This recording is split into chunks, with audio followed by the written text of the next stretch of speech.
Hey, it's your friend Choice CJ here, and I'm coming to you guys today with my Week 11 match for the PMC Season Number 2. We're going up against Dr. V, coach of the Colorado Rapidashes today. This is a very, very important match. Whoever wins this match clinches their playoff spot. Whoever loses still has a reasonable chance to make it, but is going to have to either win their final game or they're going to have to rely on some people behind them having losses. So for me, I play the Bird next week, who is 9-1 going into this week, and we lost to him in our first game. Although we came close to beating him, it was kind of through our own misplay that we ended up losing. But the fact of the matter is, he brought a really good team versus me, and he was able to really capitalize after he had the position. After he was in position to win, he was able to come ahead. So anyway, this match is really important for us, like I said. Important for Dr. V, but really important for us. And he definitely has the matchup. I talked a lot about this in my team builder. If you missed it, make sure you go check it out. If you did not see it, I'll do my best to quickly go over the team real quick. I had an Assault Vest Electros, meant to take on the Landorus Incarnate, Life Orb Tornadus. We had a Calm Mind Reuniclus. We had Trevenant, which was, I'm pretty sure it was Spadef. Yeah, it was Spadef, with Yachi Berry. I'm pretty sure. Yeah, it was Yachi Berry. No, it was Colbur Berry. Sorry, sometimes it's hard to keep these things straight, especially when it's been so long since you've played. This was like a week and a half ago that we played. But then we also have a defensive Salamence with Charty Berry, and we have a physically defensive leftovers Scrafty. He brought Weavile, Terrakion, Entei, Blastoise, Regice, and Landorus. I'm really relieved not to see the Vaporeon or the Rotom Cut, but it does make me sad. I wish I had brought the Steelix instead of the Trevenant. If I had known that he wasn't going to be bringing Vaporeon again. The Trevenant should be able to deal with Blastoise relatively well, especially because it has the Colbur Berry to deal with Dark Pulse. The Colbur Berry is also kind of convenient for the Landorus because it doesn't have a great way to hit the Trevenant otherwise, except maybe Hidden Power Ice. But we do have Will-O-Wisp, we have Pain Split on the Trevenant, so we can do some trickery to the Landorus and to other Pokemon. But as in the first match, the Weavile is going to be a humongous threat. I just don't really have a Weavile switch in outside of Scrafty. Trackion's going to be really hard to deal with, especially if it's not choiced, because I'm going to have to play around it with the combination of Scrafty and Salamence. Salamence can kind of take it on because it has the Charty Berry, and we can hit it up with Hydro Pump, but I don't think Hydro Pump's an OHKO. And yeah, so my lead is going to be Electros, because I am expecting him to lead off with the Landorus like he did in the first game. And without further ado, we're going to hop on into it. So, good luck, have fun, Dr. V. Really looking forward to this battle. I've been looking forward to this battle since Week 2 when we last played. And as I anticipated, he is going to lead off with the Landorus coming out in that Dream Ball. I'm not going to play any games. I'm not going to take any chances here. I'm just going to click HP Ice. But, he wisely goes into, or goes for U-turn. And he's going to pivot on out of here. And he's going to bring in his Regice, which is admittedly pretty difficult for me to deal with. So after I hit him up with the Hidden Power here, I've got to figure out what I want to do. Volt switching is going to be my best play, and I'm trying to think about what I want to go into. And Reuniclus, if it gets up a Calm Mind, can sort of 1v1 this thing. So that's what I'm thinking. I'm going to go into my Clostridium, and we're going to give it our best shot. Goes to the Ancient Power, which is, I understand that he brought it probably for Volcarona. I'm not sure what he was anticipating me to switch into there. But then he shows the Frost Breath, which is actually really smart. That's a really good tech because it allows him to ignore my Calm Mind boosts. So that was a really smart thing and something that I was not anticipating. He's going to go for a Frost Breath here, and at the range of HP we're at, it's a roll for us to live, and then we live on 4 HP, which is nice. Which means that we are going to eventually, it might take a little while, but we have a chance here to actually beat this thing. If we can, get up a Calm Mind, get back up to full, then hit him up with a Psychic, and then get back up to full, and then hit him again. We should eventually take this thing on. We do have a Colbur Berry on this thing as well to take on Pokemon like Weavile or Blastoise. I'm expecting him to eventually go into one of those Pokemon at some point, but instead he switches up from Frost Breath to Ancient Power, and he gets the boost. So, whereas I was going to be able to eventually take this thing on, I have no chance of doing that at this point, because he can easily 2-hit KO me now. I'm going to try and go for a Psychic. It is +1 boosted, but because he has +1 Spadef, he's going to negate my own +1. And as you can see, I barely bring this thing to half. Reuninclus is going to go down to this Regice, and now that this thing is +1 across the board, this is a problem. I don't have anything on my team that can hit this thing really, really hard. I don't have Volcarona. The Scrafty here is not very invested in Spadef. And because he has the speed boost, he even outspeeds me. I had Sped-crept the Vaporeon with this Scrafty. I get very lucky and I live with 1 HP. Go for the Drain Punch, but he shows that he is actually Chople Berry. I got a crit, which is why it did that much with the Chople Berry. Like, it did like 30% to a +1 defense Regice. But because we got the crit, we got to crit through the Chople Berry and do like 30% normally. So like normally we do like 45. You guys understand what I'm trying to say. But the Scrafty is still too important to just let it sack, so I decided I'm going to go into my Trevenant, which is going to die to a Frost Breath. I was hoping maybe he'd go for Focus Blast, but it really didn't matter because I didn't have an answer for this thing. So my only play is to go into Tornadus, hope I hit a Hurricane, and I do hit, and that is going to take out the Regice. So because this thing got a 10% Ancient Power boost, it really stunk. It took out 2 of my Mons and crippled a 3rd. So I am already so deep in the hole in this game. He's going to bring in his Blastoise. I do have Grass Knot, but I'm not going to be able to Oko this thing from full. So my play is going to be to U-turn on out of here. And again, I want to keep my Scrafty healthy if possible. My other Pokemon are Tornadus, Electros, and Salamence. And I do go into the Electros here because I am AV. He goes to the Ice Beam, which definitely does a decent amount of health, decent amount of damage to me. Switches up, goes for the Dark Pulse, which is a smart play. I go for the Giga Drain because even though Volt Switch does a little bit more, I want to be able to heal up a little bit so that way I can take another hit.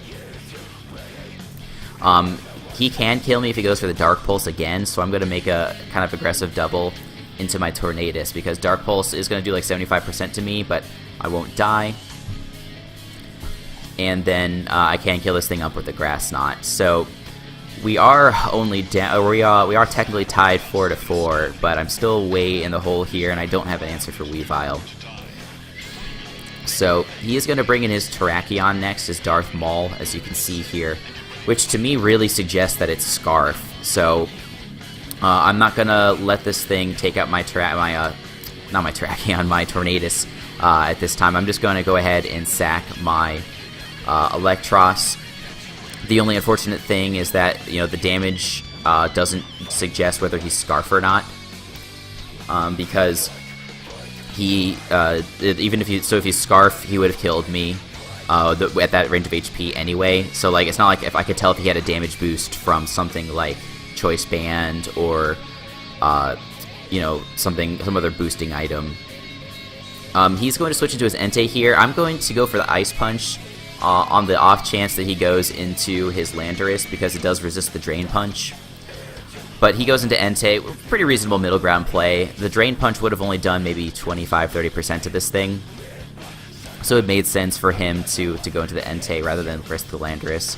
But I am going to go into my Salamence as he goes for the Sacred Fire. My Salamence is fully physically defensive, and we did just get off an Intimidate here. Based on that damage, I can definitely tell that he is not Choice Banded. So I am a little bit weary of the Stone Edge here, but I have the Charty Berry and I can live it. He does just go for the Iron Head, which is, I guess, the thing that he can hit me with the most damage for. He might not have Stone Edge, or maybe he just doesn't want to go for the Miss because he doesn't want me to do anything that could get me back into this match. It's better just to get a little bit of damage off, a little bit of chip. I'm also hoping that I don't get flinched here. Like after that Ancient Power boost, I'm just like so tilted. And if he were to get an Iron Head boost, I would just be so upset. But it does appear, though, that he's going to keep on clicking Iron Head. Based on the damage that he's going to do, I can eventually 1v1 this thing. I will be able to kill it with another Hydro Pump. I am at full, and this is going to be my best bet to kill off this Entei here.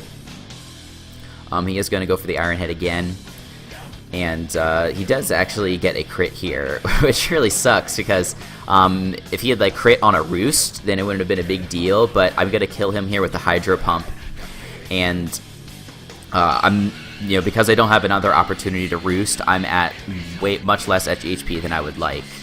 Because not only does the crit do 50% extra damage, it also ignores the Intimidate. So anyway, he does go into this Terrakion again. I'm thinking that this is Scarf, and so I'm going to sack my Tornadus here, because then I can go into Scrafty. I can get off an Intimidate and force this thing out. And that's what I'm going to do. The Scrafty's going to come in here. We have 50 HP. Can easily take a Rock Slide here. Joke's on me, though, because he's not even Scarf. So he played that one really well. He may not have known this, but the Tornadus would have killed earlier with the Grass Knot if I had just clicked it versus him. Maybe he's Focus Sash, and then that's why he made that sort of play, and that's why he just decided to be very aggressive with his Terrakion. But if he was playing off of the bluff, he did a really good job with that. He goes for the Rock Slide on my Salamence and misses, which definitely stinks for him, but he's double intimidated and I'm Chardy Berry, so I would have been able to Roost either way. It just would have been nice for him, because then he wouldn't have had to burn my Chardy Berry this turn. He could have just burnt it the most previous turn.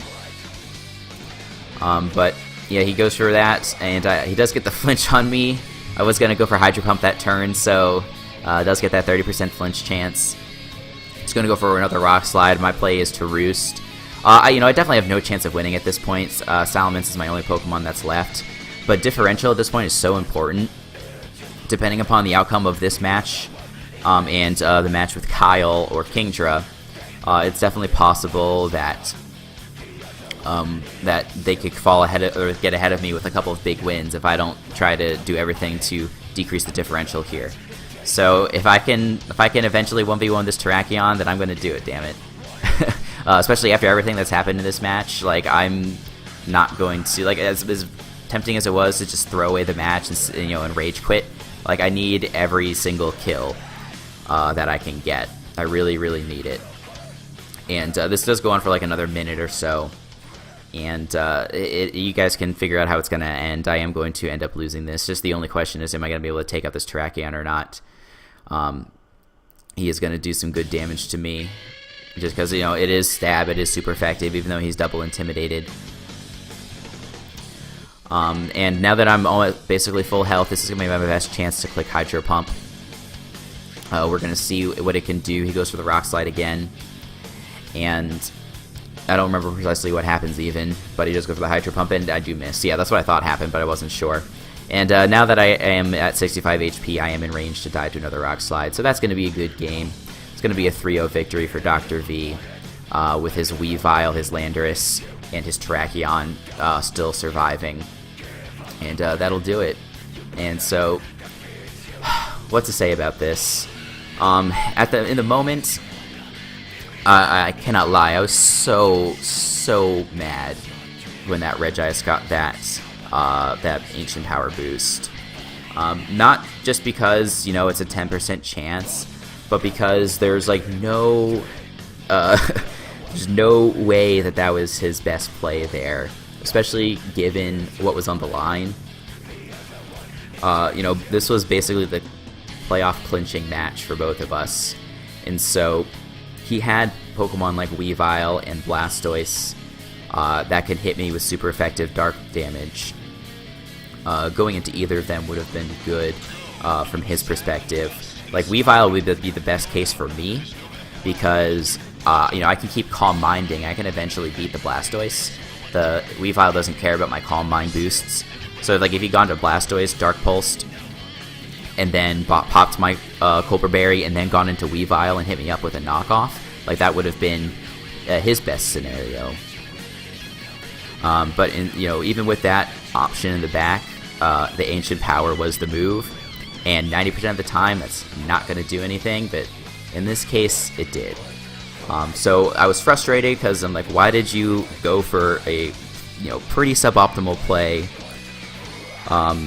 and it's not going to do anything most of the time, but it did in this case. Like, why would you do that with everything that's on the line?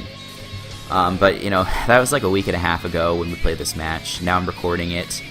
I still disagree with the play, of course, but what I've decided is that the perspective I need to start taking is that it's kind of the same as when you're playing poker, right? I played a lot of poker through college, and so I'm used to being in a situation where the odds are in your favor, but the result is not. And there's nothing you can do about it. And when you have pocket kings and your opponent shoves against you with pocket twos, you're going to win that 80% of the time. And even when you lose, you should be happy because in the long run, you're going to win out. You're going to come out with the most expected value. And your opponent made a misplay. When your opponent makes misplays, you profit from that. So I need to have that attitude in this game and in all of my games, because 90% of the time or more, that Ancient Power isn't going to do anything. It's not quite 90%. It's like it should be a little bit less than 90% because he's going to have the chance to click Ancient Power repeatedly, which definitely stinks. But I think the moral of the story is that it's still going to be long-term detrimental to him to go for that play, and his misplays are my benefit. So I should be happy that less optimal plays are being made against me, because that just puts things in my favor in the long run. And the RNG aspect of it, what are you gonna do? Like, it really sucks, because I'm not gonna say it cost me the match. The matchup was definitely in Dr. V's favor the whole time, but that match would have played out really differently. And so in this one case, it worked out poorly for me. But I should be happy with the fact that 9 times out of 10, or whatever, you could do the math, figure out what the chances are of getting an Ancient Power boost after clicking it 4 or 5 times. Most of the time it should work out for me, and if that's the way it's going to go, I should be happy that I'm going to more often than not win in that situation. And the fact that things went so poorly for me is just due to that low percentage chance. That's all you can do about it. So anyway, sorry for the ramble. Dr. V, if you've made it this far, no hard feelings. At the end of the day, it's all just a game, and we're all just trying to have fun out here, and this season has been a lot of fun for me. I've learned quite a bit from this season in terms of how to compete in leagues. Between this and in my UBC Season 3 experience, I've learned quite a lot. And yeah, that's really all I can say. Hope you don't mind the constructive criticism, Dr. V, about optimal plays versus suboptimal plays. I just think that that's the truth. It's the RNG aspect of it is completely out of your control. That's no problem. So anyway, thank you guys for watching and listening to this ramble. We do have our final match against the Verd next week. It's going to potentially decide our playoff result. It depends on what the other players end up doing. At this point, the 3rd seed is out of reach for us. We can only get the 4 seed or the 5 seed. And from what I understand, the way the playoffs are going to work is that the 4 and the 5 seed are going to duel, kind of like in the current Major League Baseball playoff system. They'll compete for the right to play against the number 1 seed, which is, again, the Verd. So if depending upon what happens, we might get into that little play-in game, and then so we play Week 12 versus the Verd, play our play-in game, and then play Round 2 of the playoffs versus the Verd, assuming we can win. In the play-in match, which is definitely a tough assumption. At this point, we're 6-5. I can no longer say that I'm like one of the top threats in the league. But anyway, make sure you tune back in for that match next week. And also check out my, I'm going to have my UBC team builder going up pretty soon for the finals against Turkey. That match is going to be going up tomorrow on Monday. So hope you're all looking forward to it. Make sure you check back for that. Make sure you also check back to my channel for other Pokemon and gaming content. And until the next time, I will see you all later.